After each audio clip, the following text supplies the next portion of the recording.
dahil sa overwhelming love and support ng fans and cast members ng You're My Favorite Song na nagtapos na last Friday. Nagkwento sila ng ilang hindi makakalimutang experience sa taping ng series. May unang chika si Athena Imperial. Sorry na late ako. Kanina pa kita hinihintay.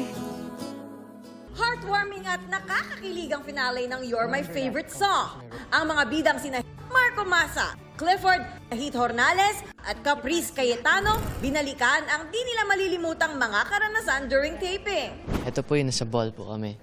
We were all complete there and behind the scenes it was so fun. Ako yung finale kasi nung paikot na kami as in tinitignan namin yung isa't isa, parang bumabalik yung mga memories namin ever since day one ng tapings. Wish nila, sana may second season. May suggestions na nga sila sa mangyayari sa sequel. It would be fun kung more housemates din. Pero siguro, isa rin sa gusto ko siguro ma-add is yung build-up ng bawat character sa You're My Favorite Song. Kumbaga, yung backstory na mas malinaw sa bawat isa. Natapos man ng serye, tuloy ang bond ng cast sa faves o ang fans ng You're My Favorite Song. Nakakatuwa po na grabe po yung suporta sa aming lahat. We're super thankful na God gave us you guys. Hindi po namin ito maaabot kung hindi po dahil sa inyo.